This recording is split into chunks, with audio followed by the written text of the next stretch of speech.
Greetings, this is Junior Morgan of Bob Marley and the Wailers. The time has come for the lion to tell his story. And we have here the lion voice. So listen in and get nourishment for the stomach and for the head cup. Ja, Rastafari. Time has come for us to tell our own story. This is the lion's voice. Thank you, sir. Bob Marley wrote a theme song for Repatriation, and that is the next thing, again, the narrative story that they're telling. Exodus, the #1 album of all time, according to Time magazine, is a repatriation anthem. And we saw the scene of him writing the song, no connection to this Rastafari vision of repatriation. Again, 6.5, may I have to go with it. The story that they were trying to tell would have been made so much more powerful if they had, taken the time to really establish. No sound about repatriation in the film. I don't even think that the word sound of repatriation utter in the film. And Exodus is a repatriation anthem, is a theme song. We're leaving Babylon. We're headed to our father's land. I hope so. I hope this will motivate people to be more curious. And we have now a new generation of Ethiopians who have lived in the diaspora around the world. And hopefully one day they can bring that story to the big screen.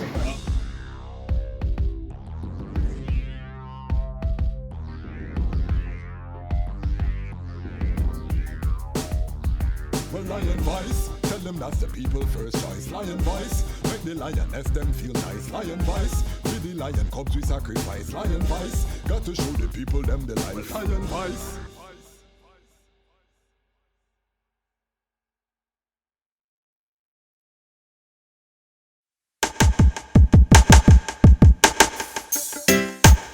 Well, great is the Almighty, and greatly to be praised in the city of Haile, Selassie I, the mountain of His holiness. Yeah, from Cape to Cairo, from Timbuktu to the Nile, the whole entire continent.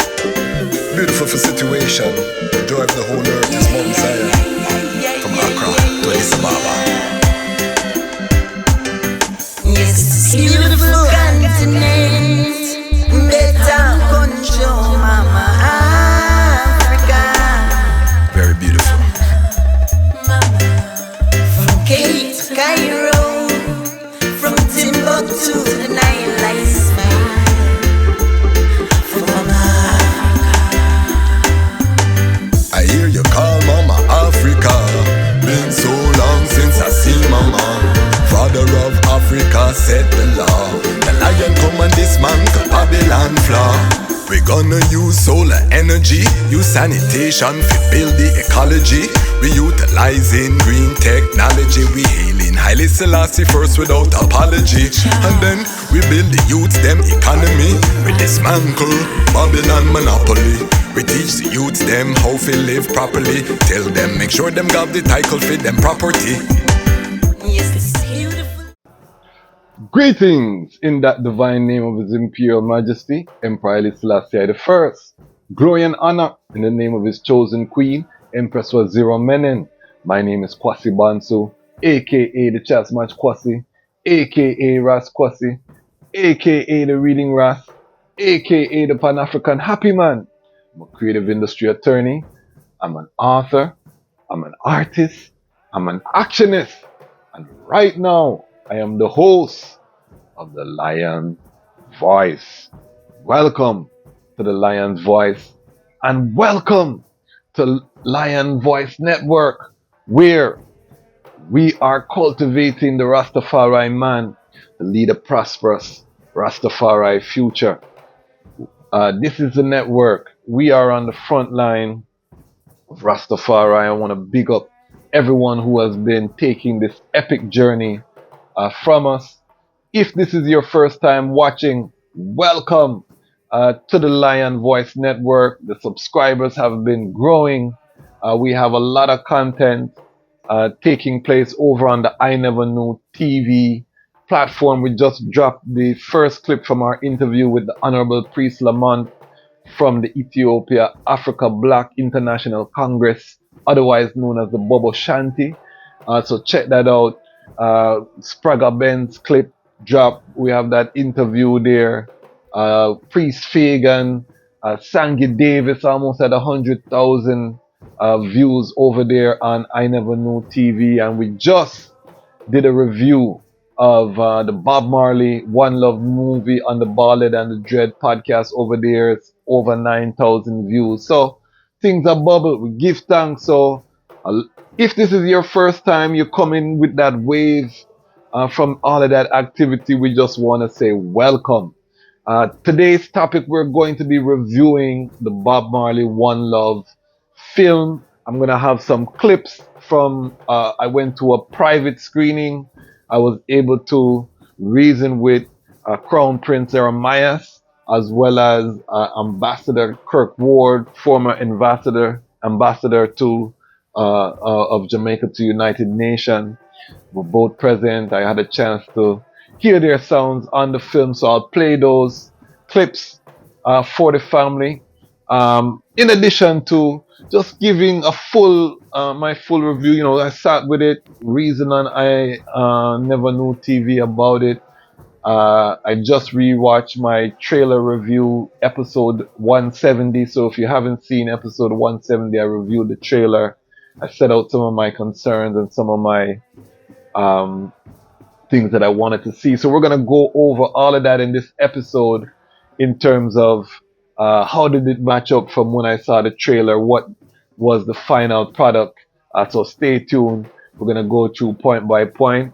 And you know, just give a Rastafari, Naya Bingi perspective on the Bob Marley One Love. It's generated whole heap of conversation online. Some people burn it out outright. Some people love it. You know, some people are in between. So let's talk about it and let's have the conversation in the comments, family. This is a community that we're building, so we have to put the comments. Let's get the comments lively. You know, the conversation. And when you have that conversation here in the comments, it helps the channel because it tells the algorithm, send it out to more people. There's discussion happening. We want this to go out. Big up, because Rastafari family is tuning in. They're coming in, you know, through the consistency. I see the family coming in and supporting the platform. Ones are reaching out, private message, conversations when I'm on the phone. Ones are letting I know that they're watching. Big up the Lion Pride on Patreon. We had 2 of our Fire Angel family that left the Lion Pride on Patreon. We were at 11, 2 people left. And I just want to say give thanks for the time that they were here. Things happen, people. You know, you come in, some things can happen, people leave. We have nothing but gratitude, and we're small enough that we really noticed them thing that I reached out to one of the people that I know, hopefully to you know, get some feed forward how we can continue to build the experience. But as the 2 left, His Majesty sent 2 more for come in. So welcome all of our new family on Patreon. Empress Danielle, Empress Indy, aka Sister Sekmet.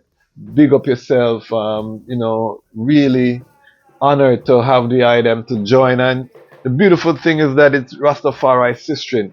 This platform, we have the most Rastafari Sistrin content than any platform online, anywhere. You cannot find more Rastafari women voices on the internet than this platform right here. So I'm very happy. And as I say that, March is around the corner. I don't know where 2024 I got, people. 2024 I run. I tell you, you see, if you and February did have any plans, you better get it done, because February says you're gone. So March, Women's History Month, month, we're gonna have a lot of content. We're gonna flood the airwaves with our Rastafari Sistrin voices. You know, we have Woolipa interviews to share. powerful voices that, the sister and them are doing works. They are the backbone. They ensure that this liberty remain. Even if Kingman gone and Kingman lose focus, sister and them, they upon the work. So I want to salute Rastafari sister, and I want to salute Black Woman of the Earth. March is going to be your month. We're going to try to do something special for Empress Men in Earth Strong as well. So stay tuned. If you're not subscribed, subscribe to the channel. If you're not part of the Lion Pride on Patreon, we want to build that inner circle, that inner community. Rally. Come and join. $5 a month, $10 a month. You can join as a free member as well of the Patreon. And I'm going to start creating some content for the free members because I'm noticing a lot, ones are joining for free, and I don't want to neglect the item. Forget on the Savannah grassland, you have to invest some funds. But for the free patrons, I see the item, and I'm going to start to do some special content for the item because the item have taken the extra step to press the button and to share your email to become a part of this community that we're building. And also make sure you go to the website, download. We have a creative toolkit for our creatives that are coming up, the creative ecosystem. We're going to be doing some things with that this year. We've evolved that platform. We're going to have a toolkit. We have a worksheet, just outlining the ecosystem concept. So go and make sure that I get your email, because if we get banned from this platform, YouTube or IG or Facebook, we have the direct to consumer, the email list for any creative doing anything in this time is one of your most essential assets. So become part of the critical asset for this platform, for this community. Make sure that you go to the website, sign up so we have your email. Anything can happen. Any card can play right now. Is Armageddon. All right, so that is the housekeeping. Big up Ramia King Design, Ras LIDJ, you know what I mean? Big up yourself, invest in the platform. Big up CMAS Life, Ras Wulde, Wally King of with the healthy CMAS drink. That company is going to be massive. That, the formula with the brethren is the best CMAS I've ever had. I tell you, best CMAS sip ever. So big up CMAS Life. If you want to sponsor, if you want to have your product featured on the Lion Pride or the Lion Voice Network, send us an email at AskLionsVoice@gmail. Let's talk, or just reach out and let's talk. You can reach out to the website, same way. But let's talk. All right, housekeeping. Sela, the Bob Marley movie. Let's talk about it. Before I go into my sound, let's hear what the former ambassador of Jamaica to the UN, serving on the Security Council, Ambassador Kurt Ward, had to say. All right, we have here Ambassador Kurt Ward, who was Jamaica's ambassador to the UN. We just finished a private screening of One Love. What did you feel about this film, knowing that you have lived through much of the events in Jamaica? Well, it brought back some very bad memories as well as some good ones. And to see Bob Marley's life, seeing that whole era through Bob Marley's life is really quite thrilling. And I must say that the quality of the movie is excellent. Yes. And the actors and actresses, they did a very good job. And I think it's an overall must-see for anyone who wants to understand that part of Jamaica's history. So I recommend it strongly. And how do you feel knowing that Jamaican society rejected Bob in that time, to see the reception now that Jamaica has given, the stone that the builder refused, becoming, what Jamaica is actually known for internationally? How do you see that? Well, it was a class issue. Okay. And remember, we were transitioning in a new, out of the Cold War into a new dynamic. And people were still set in their colonial ways. And so anything coming out of Trenchtown couldn't be good. But that was not a universal, and speaking of universal, I mean Jamaica. Yes. It was universal in Jamaica. Yes. Because the masses of the people, who are the majority of the people, didn't buy into that construct. Okay. So it's one thing of saying the stone that the builder refused, but who are the builders of society? You know? Because the upper middle class, their children bought into Bob Marley, but they didn't. Yes. And when Michael Mann in the 70s said no bastard, no day again, and equal pay, and equal rights, and raise the wages of the living poor, the household helpers. The middle class rejected that. So it wasn't just a Bob Marley rejection, and we have to put it in that whole context of the social casting in Jamaica in those days. Okay.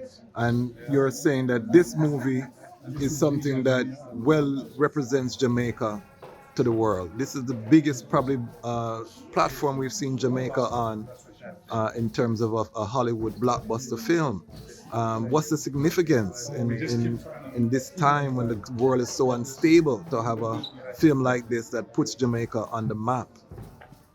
Well, I wouldn't agree that the film put Jamaica on the map.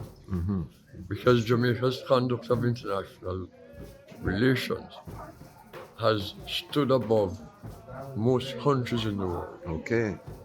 And as a matter of fact, I'm working on a documentary on that right now. Okay, I'm excited. But what I would say is Jamaica's culture, that culture of music that Bob Marley represented, Peter Tosh, Jimmy Cliff, Toots and the Maytals. There's a whole lot of these artists that have internationalized Jamaica's culture. And I think that's one of the most important aspects of all of this. Yes. Jamaica's tourism is doing great, you know? Yes. And Bob Marley contributed to that. Greatly. Because his popularity, I've traveled in many countries in Africa and elsewhere. And one of the first things people ask me when they hear I'm from Jamaica, did you know Bob Marley? You know, I didn't know him personally. Yes, I was going to ask. But I saw him when it was still the Wailers on stage. Yes. In Mandeville. You know, that's way back. In the 60s I'm talking about here. Yes. So I've grown up in the music of Bob Marley. I've grown up in the transition from ska to rocksteady to reggae and now even dancehall. Yes. But reggae still stands out to me. Yes, of course. Although the rhythms, many of the rhythms from the rocksteady days still resonate with my generation. Of course. But the message from reggae is a completely different platform. And finally, last thing, you said His Majesty's speech at the UN to that became the song War. No, I didn't witness it, but I've cited it many times. Okay. Just to be clear, because you were the ambassador for Jamaica to the UN Security Council. Right. So I mixed it up. But what is the significance of that speech right now? That speech is still quite relevant today. We have wars going on all over the world. We still have oppressive governments. Some of them have learned the oppression of the original colonizers and have profited from it. We have corruption all over. And so we still have racism. There's no question about that. Yes. But as Selassie said, and as Bob Marley popularized in the song, until the philosophy that holds one race superior and another inferior is totally abandoned and destroyed, there will be war. Wow, give thanks. Mighty. And before I get into that, and I'll play Prince Ermias as well, what he had to say.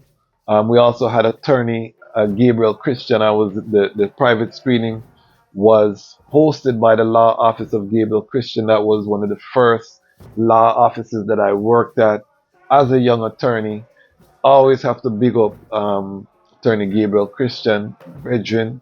That is one of the things that uh, we will play is also the word sound from attorney Gabriel Christian. Let me just say, I hold firm to where me did there. What does that mean? If you saw the Ballad and the Dread review, I said I give the film a 6.5. So that means that I enjoyed it more than I didn't enjoy it, but I did have some concerns and some challenges with the narrative choices that were made. So the critique is not um, Ziggy's a sellout or this or that or some extreme positions. I can see what they were trying to do, which I think is admirable. I think it was the right direction. I just say that the execution of what they were trying to do narratively as a storyteller, and remember, I am an author.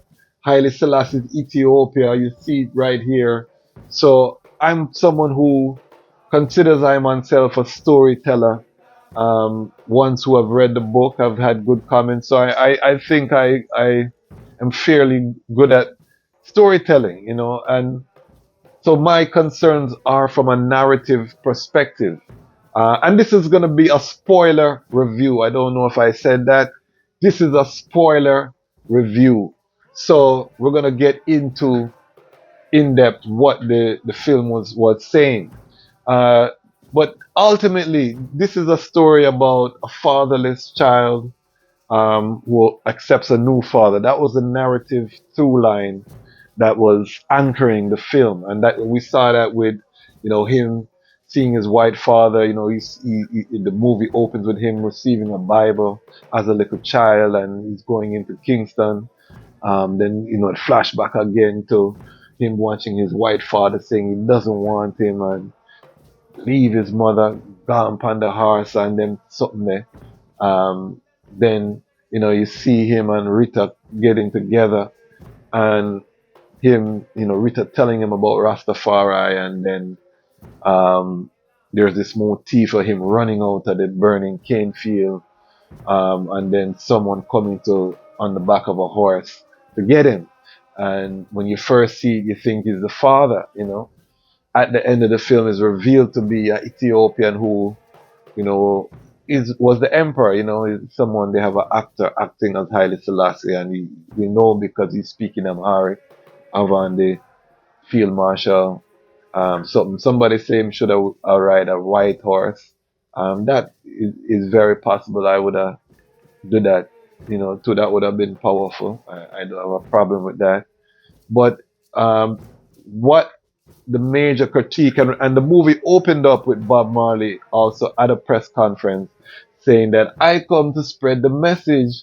Haile Selassie, conquering line of the tribe of Judah, is their rightful ruler. Something, paraphrase. So that's the first sound out of his mouth.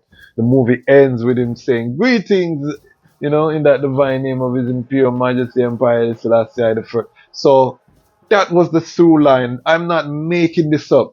From a storyteller, there has to be a narrative anchor, and that was the story that they are trying to tell. This is why we never give them a 4.5. Or a 5. This is why I edge over to the 6.5. I couldn't give them a 7 because of the execution. Because and I'm gonna get into the concerns that I had from the trailer review, how they fit in, and all of those things. But we're just talking about the narrative. From the narrative perspective, I do not think they establish who His Imperial Majesty Empire Selassie I the First was, and why Bob gravitated to him as a father. So when you made that last scene where the horse comes, the impact to I wasn't as strong. Yes, we love it because people love Bob Marley and everything what Bob Marley do. But in terms of the story that they were trying to tell, I think that had they spent a little bit more time, have a scene where the young Bob Marley and Rita there are watch TV and His Majesty is speaking at the League of Nations and he's hearing the war speech, the sound for the first time, and Rita telling him after the speech where they're on the beach with, she tell him about Martin Plano Kumi, who I met, who I was able to sit at the feet of Kumi, who was in the film, who was one of Bob's teacher, and for the Rastas who have had that privilege and honor, they know what that is like, that brethren, deep voice, it transport you. And when I met him, he was bedridden, in ill health. I met him on the campus of the university. Big up Dr. Knife, who took me up there the first time. And I sat all day and just listened. And the man tell me about him visiting His Majesty, all of them things there. So when they go to visit him on the beach and he's getting that word sound, that was a great scene.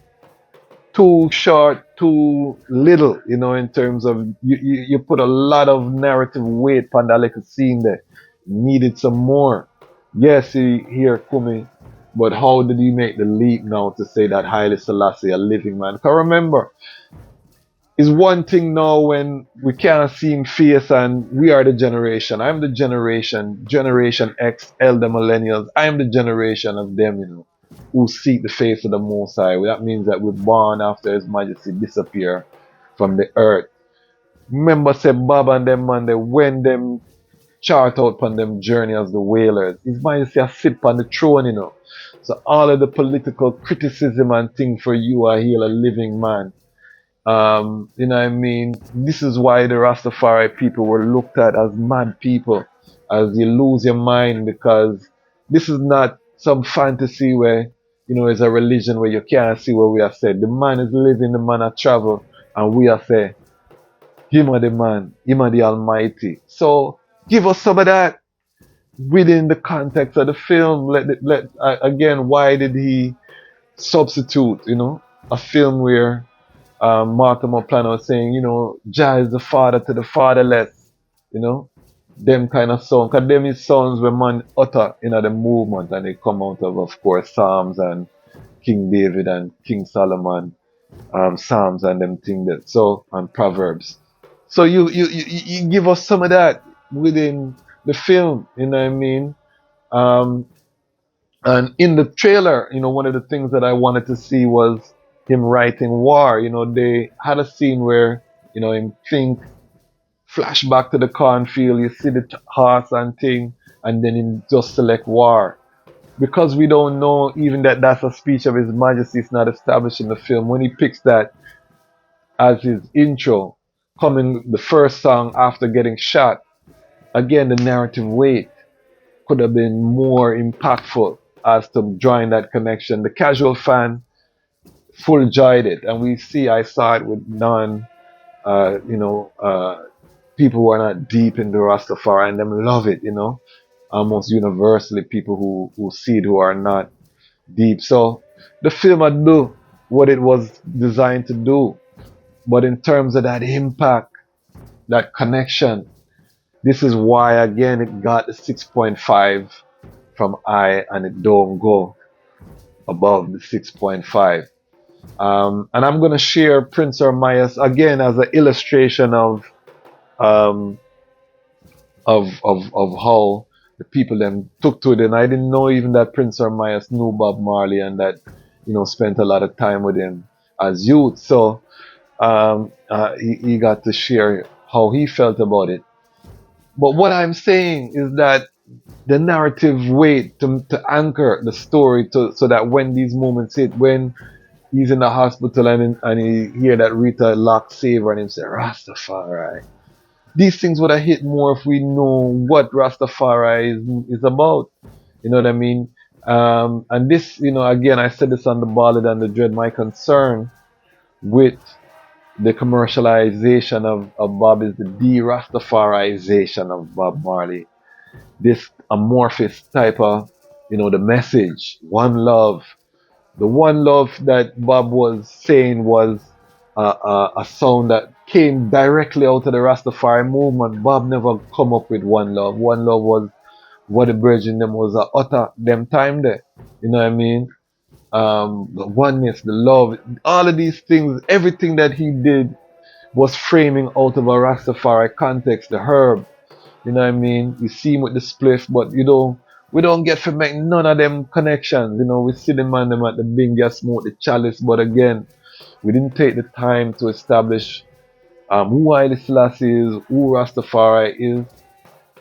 I mean, respect we're given to these topics. Again, this is why I go 6.5, while some people dash it away and say it's a sellout and don't give it any points. You know what I mean? I don't go there. I give it that 6.5 because, again, I think what they tried to do was the right direction.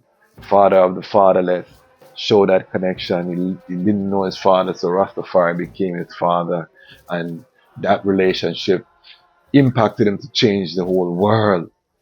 I can get with that from a narrative perspective as a Rastafari brethren.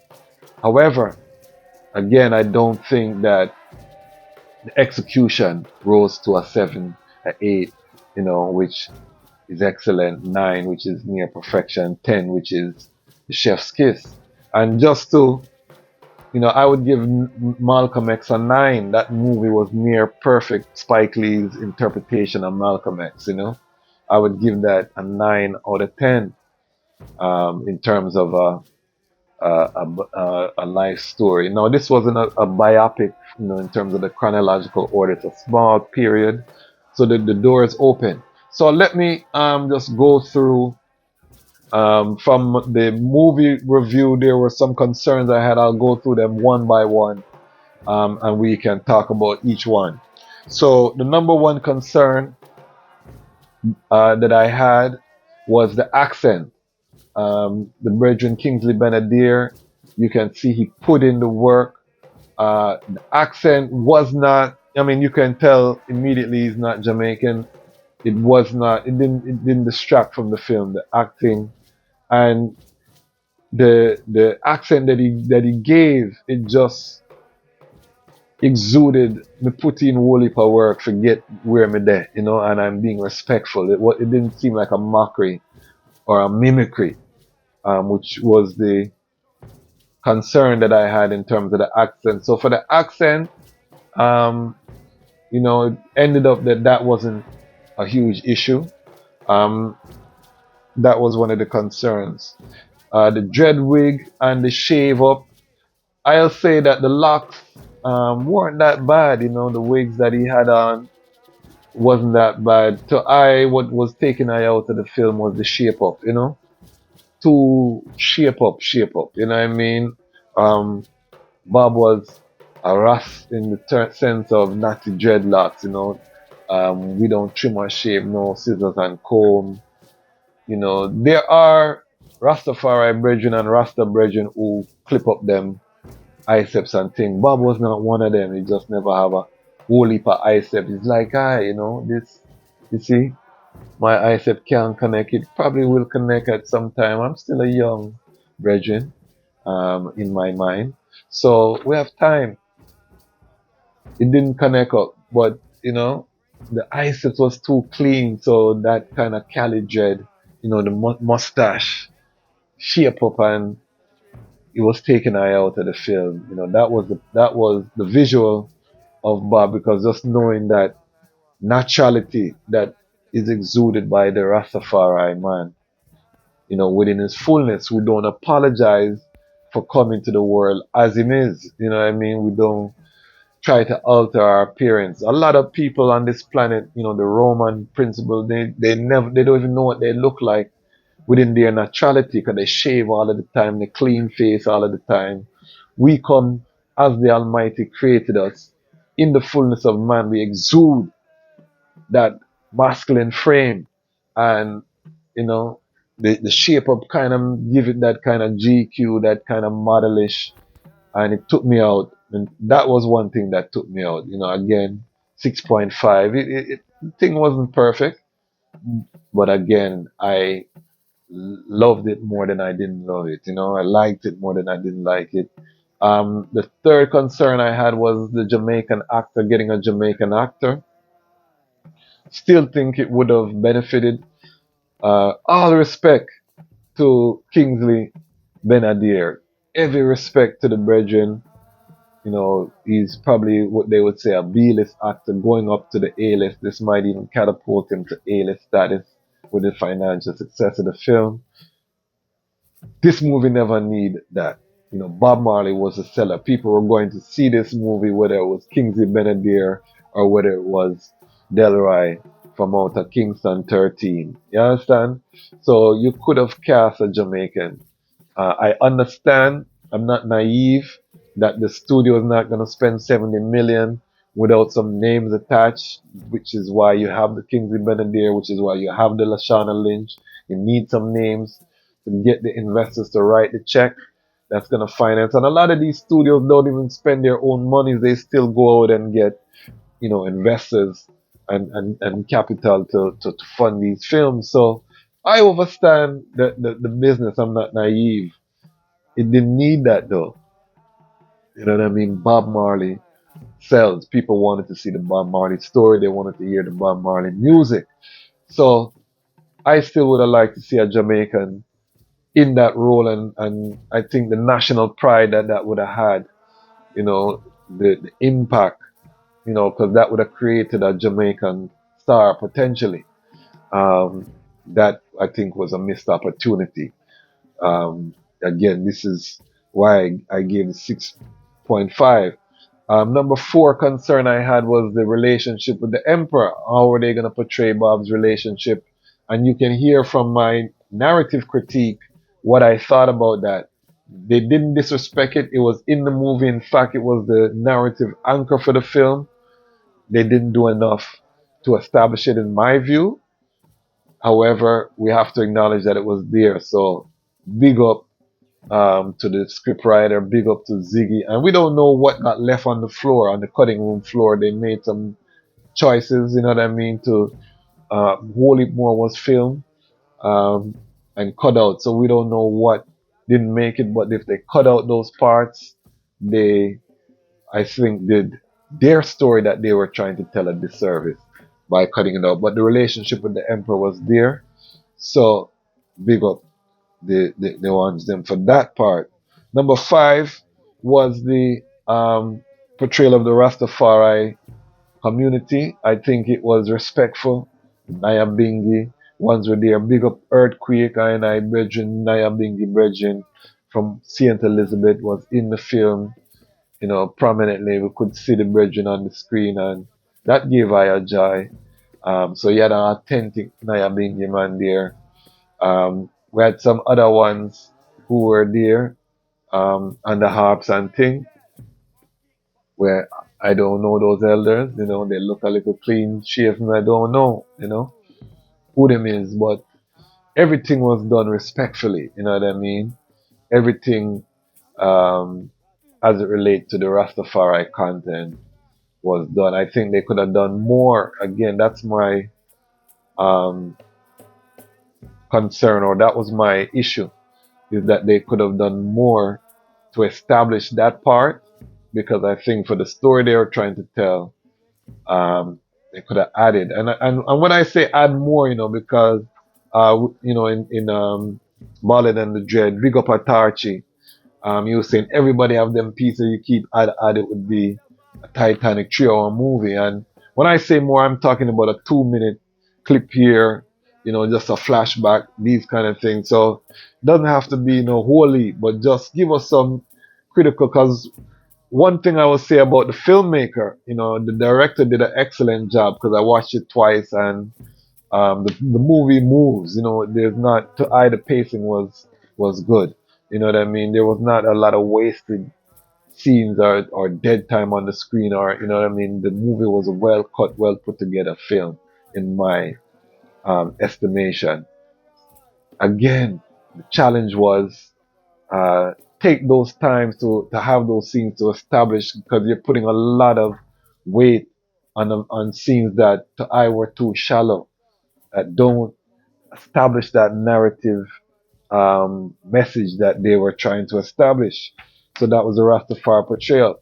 So before I get into the things that I wanted to see and whether or not they were actually there, and you can go forward to episode 170 and watch that episode, the trailer review, and see and then match it back up to this episode. But before I get into that, let's hear from His Imperial Highness Prince Ermias on what he thought about Bob Marley, One Love. All right, so we have here His Imperial Highness Prince Ermias, the President of the Crown Council. We're just coming out of a private screening of Bob Marley, One Love. Please let us know what were your feelings about this film and what are your thoughts? It was a very emotional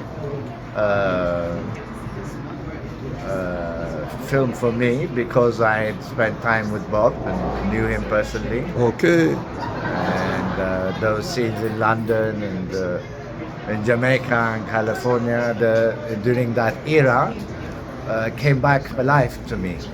But more importantly, I enjoyed very much that the film was so well done that it clearly passed on the message that we so much need today, which is one of peace and unity, and that the movie, which is a message that's relevant today as it will always be and as it was in the past. And I think the movie captured that, and I hope younger generation will always associate that with this One Love film. Do you think your grandfather was given the respect due in this film? Absolutely. It's the final scene where Bob had been rejected by his own father, yet his spiritual father took him, is a full circle for me. Yes. And the message of war was very prominently featured, the speech. So I think absolutely it was very well done.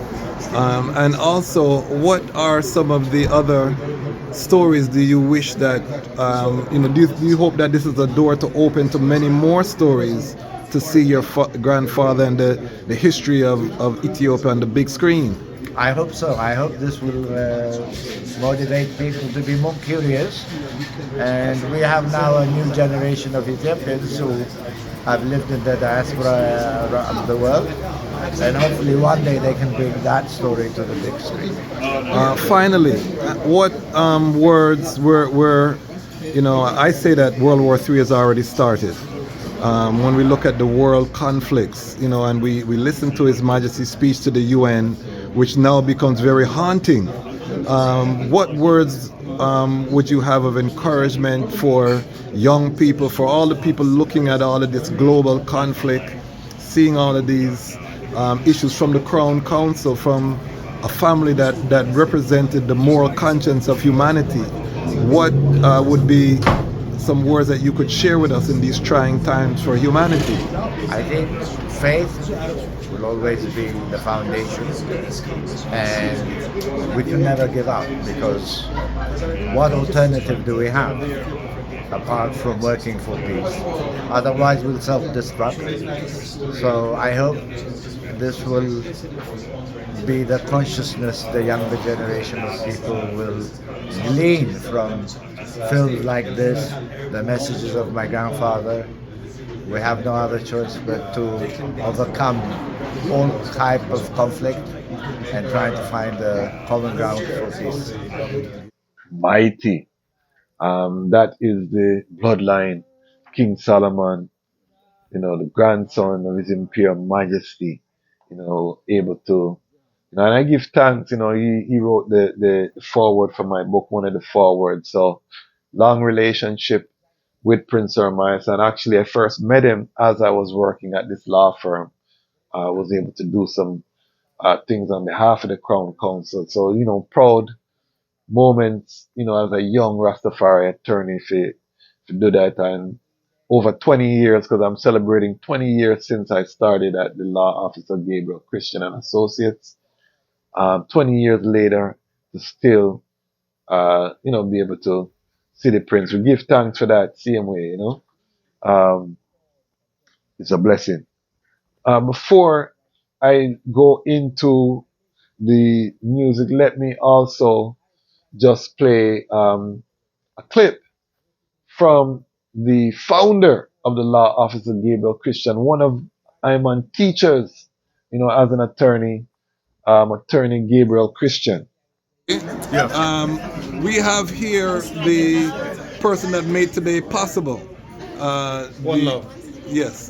One love. One blessed Please, why did you feel it was so important to invest the firm resources, your time on a Sunday to bring all of these people together to watch this film? You could have easily done it by yourself or with your immediate family. Why bring the people together for this film? Well, Bob Marley and the spirit of Rastafari defined my generation. I subscribe to the tenets of Pan-Africanism and self-reliance, peace, love, and liberation song that Bob Marley sought to promote all his life. It is not by accident that our brother who is asking me the questions, we're now celebrating our 20th anniversary of Common Cause. You see, Bob Marley, Brother Bonsu, was about community. It was not Bob Marley only, it was Bob Marley and the Wailers. We have to build a team to catch the dream. And so I had no choice today but to do duty.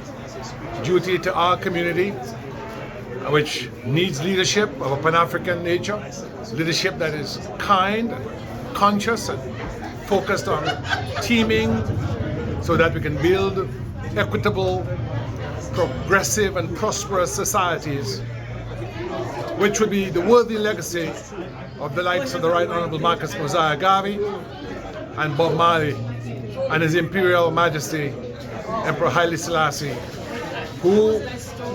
all of whom, in their collective wisdom and in their efforts, birthed for us a better vision for our lives, and all of whom, in their philosophy, have guided all our firm, which is why it was not a burden to welcome you into the family, which shall be ever living, because that family is not one that is material, it's not one that is carnal, it is one that is rooted in the spirit of Jah Rastafari, because we have always been of the view that until people who were torn from the breast of Africa can recover a sense of dignity and consciousness, which is what Garvey was about, which is what Malcolm X was about, which is what Dr. King was about, which is what all our greats were about, we shall never see any future worthy of the name. And so today is a glorious day for us. That's why I put on my garb. We're matching. Matching. Yes, indeed. We have to be fixated at all times on the mission, and so we have to do duty. It's not enough for us to have it be one day or one moment. This film here inspires us in a great many ways, and it's just the beginning. It's a rekindling of that liberation movement of which we formed part in the 1960s and 70s, and of which you are part, and we're honored to join with you and our brethren and sistren all over the world, all different colors and creeds, to save the world, because right now we have entered into a third world war. Yes. And if we are not careful, there will be nothing left. And so this movie here, One Love, is an inspiration to all of us, and we wanted to do it in a family way. We give thanks. Give thanks. Thank you. And it's an honor to have worked in the firm. Why invite Prince Ermias and the Crown Council? Well, we had Jamaica here through our brother, His Excellency Curtis Ward, former Jamaica ambassador to the United Nations Security Council. But more important than that, we had a route to Africa and a route to the oldest royal family in history, a family that has done much for our continent and our people, the family of Emperor Haile Selassie. Because Bob Marley, at the end of the movie, rode away on a horse that Selassie was, of course, guiding and riding. So he had a biological father who abandoned him and meant nothing to him, And then the movie closes with him riding into the heavens with his spiritual father, His Imperial Majesty, Haile Selassie the first, Prince Lion of the tribe of Judah. So his grandson, Prince Ermias, had to be here with us to be a witness to this moment. For that we give thanks. Give thanks, give Yes, thanks. Mighty. And I have the full episode of the screening, a whole episode from the Lion Pride on Patreon that's exclusive. It's a private screening, so I can't, I don't want to show all of the settings here. But definitely check it out on the channel. Also, it was at a black-owned theater, so big up the law officer Gabriel Christian, Pan-African. They're doing what they're doing. We had a chance to speak to a representative from the theater, so check it out. We just had a private screening. We're here. Just explain a little bit of the history of this theater and establishment. So this establishment was founded by Robert and Tony Fikes in 2019. So right before COVID struck, they just had opened. Then we had COVID, so then pandemic issues, and they stayed consistent through. They powered through, and we are still here today, celebrating the 5th year anniversary this coming March from Nextx Cinemas, located in Pikesville, Maryland. Yes. And we are showing a whole bunch of movies every month. We have happy hours, we have karaoke, we have a whole bunch of things, and we just want to see everybody come through. Thank you, thank you. And can you just give me the website and how people can tap in? Yep, so the website is www.nextxcinema.com, and we're also on Instagram at Nextx Cinemas with the S at the end on Instagram. I'll put it up on the screen. Thank you so much. You're welcome. Thank you Take for care. coming. Bye-bye. All right, so I'm going to go into what I wanted to see. These are things that I said in episode 170 at the trailer review, and then I'll give you what was the outcome. So number one was the process of writing war. I wanted to see that, and you see, if they had that in the film, we did get to see Exodus being created. So if we could have a scene where he's writing that song, I think that would have greatly strengthened the movie. And then that scene could have been interplayed with a flashback of a young Bob watching His Majesty on TV at the UN, or that speech impacting him in some way, wherever that speech impacted him, that he would come later and Jaffe, as the first thing in got to him father after they shoot him. That was a powerful moment in real life, much less, and you can see that on YouTube, at the Smile Jamaica concert. So that was a powerful moment in real life. So to see that played out, I think would have been mighty. We didn't see that, so that was one thing I wanted to see. The number two thing that we wanted to see was the trip to Africa. Now that was a narrative point, and again, it goes forward because they didn't establish that repatriation to Africa is a central tenet in Rastafari. We just hear Bob saying the Africa tour dates, and so there's no connective tissue for the person who. Why does Bob feel so strongly about Africa? Why him kick down Taylor and give him some healthy kick and some healthy thump because he was taking the African promoter money? Why did that mean so much to him? Again, for the story that they were trying to tell, the gaps, because they didn't take the time to establish what Rastafari is, and as a Rastafari entertainer, why he was so passionate. That is why me have to go 6.5 and I can't go 7. Would I love go 7, Can't go 7 because they did not narratively accomplish what for the story that they were trying to tell, the pillars them. You have to set them storytelling, them narrative pillars, and I think they fell short doing that. They did show the Zimbabwe footage at the end. Big up for that. that, you know what I mean, on the big speakers.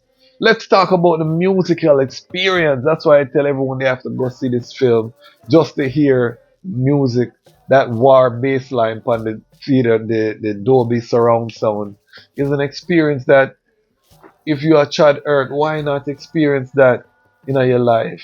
Trust me. You know what I mean? It's an experience. Nice meditation, and you go in there, go sit down. Yes, I tell you, I full enjoyed the experience.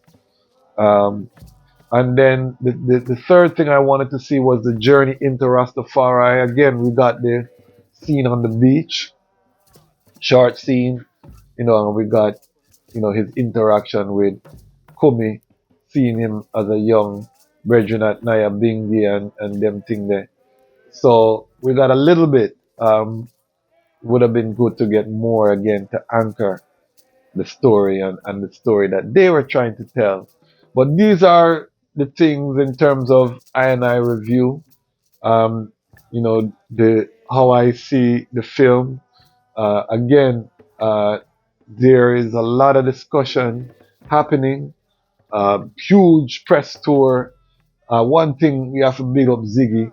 Them a work. You cannot say the man them now work. Ziggy a work on every platform. That publicist do them job. And Lashana Lynch, Kingsley Benedict, them a work. Interview after interview after interview, and within this whole melee, we're not hearing any discussion about Rastafari in the mainstream. So the message, is in pure majesty, where we need that message, because international law, we have a huge case at the Hague International Court of Justice. Some major international law issues. War was addressed to the international governments. That is basically a prophetic statement that's describing what is happening right now on Earth. So there's a huge opportunity missed within all of the dialogue around the movie. I ask myself, would Bob be happy that all of this, number one movie in the country, number one movie in the world, 80 million first day, all of this big thing, and no talk of Rastafari, no talk of Haile Selassie the first conquering line of the tribe of Judah. How would Bob feel? And I don't really feel that he would be pleased, because if he himself was going on this press run to promote the movie, I'll be here them start there, he would have give to the people in terms of what them need to do. You know what I mean? Very clear precedence and record in terms of how he conducted himself. So, and again, I voice my concern about the de-Rastafarization of Bob Marley. Look what them do, MLK. He's just dreaming. MLK was a visionary, go Ghana, block some serious sound, Pan-African virgin, but all we get from Dr. King is that him have a dream. Have to be very careful that they don't one love out Bob Marley message. You know what I mean? I saw Moot on I Never Knew TV. I said the same thing. He had all of these revolutionary songs, Pan-African songs, Africa Unite. Bob Marley wrote a theme song for Repatriation, and that is the next thing, again, the narrative story that they're telling. Exodus, the number one album of all time according to Time magazine, is a repatriation anthem. And we saw the scene of him writing the song, no connection to this Rastafari vision of repatriation. Again, 6.5, may I have to go with it. The story that they were trying to tell would have been made so much more powerful if they had, taken the time to really establish. No sound about repatriation in the film. I don't even think that the word sound of repatriation utter in the film. And Exodus is a repatriation anthem, is a theme song. We're leaving Babylon. We're headed to our father's land. Who's the father? Haile Selassie the first. Where does the land? Africa. And I tell you, these are the things, family. So, how do I them feel about the film? Let's have the conversation in the comments. Again, let's boost up the algorithm. If you hated the film, if you think Ziggy is a sellout, drop a comment. If you love the film, you think that this is the greatest thing that ever happened to Rastafari in the mainstream, drop the comment. If you are in between, drop the comment. Let us have the discussion. Let us reason, because this is the platform, the Lion Voice Network. We're creating a safe space to have these discussions. This is an unapologetically Rastafari platform, Pan-African platform, so we can have the discussions in a way that not going to happen on other platforms. Big up the Lion Pride. Big up the Lion Pride on Patreon. Love the item. Join us. Let us build this community into something mighty. Get ready. We're going to flood the airwaves with the voices of the Rastafari sister. We have interview after interview. We're going really do some special things here in March. Get ready. Empress Men and Earth Strong is coming up too. Get ready. We have more exclusive, more things. We're going to be doing more exclusive content for the Patreon. So for the Lion Pride on Patreon, the community, let us know what you want to see, what kind of content the item want to see. We're going to do special content for our Patreon family. And we are going to continue to bring the frontline soldiers for Lion Talk Live. Lion Law will return with a vengeance. We're going to have Lion Law episodes for you. I've been recording. We have so much more in store, family. We're just getting started here on the Lion Voice Network. Again, if this is your first time, thank you for coming. Give thanks for your patience. Welcome to the Lion Voice. Welcome to the Dejazmatch Kwasi ecosystem. We are here telling stories, critiquing stories. If you love these type of reviews, let us know in the comments. Why? Because the time has come for the Lions to tell our own story. And this is the Lion Voice.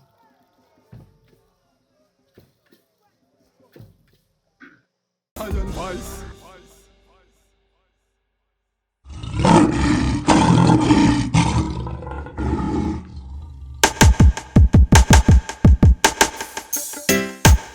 Well, great is the Almighty, and greatly to be praised in the city of Haile, Selassie I, the mountain of His holiness. Yeah, from Cape to Cairo, from Timbuktu to the Nile, the whole entire continent.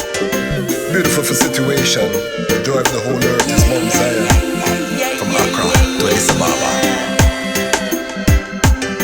Yes, it's beautiful continent, better control, mama. Very beautiful. From Cape to Cairo, from Timbuktu to the Nile, I smile. For Mama I hear you call Mama Africa. Been so long since I see Mama. Father of Africa set the law. The lion come and dismantle Babylon flaw. We gonna use solar energy, use sanitation to build the ecology. We utilizing green technology. We hailing Haile Selassie first without apology. And then we build the youth them economy. We dismantle Babylon monopoly. We teach the youth them how to live properly. Tell them make sure them got the title for them property. Yes, this beautiful continent, better control, mama.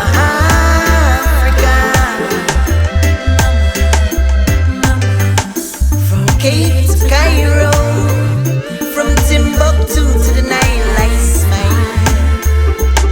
For Mama I love you, Mama. Your heart never harden. I wanna turn all your slums into garden.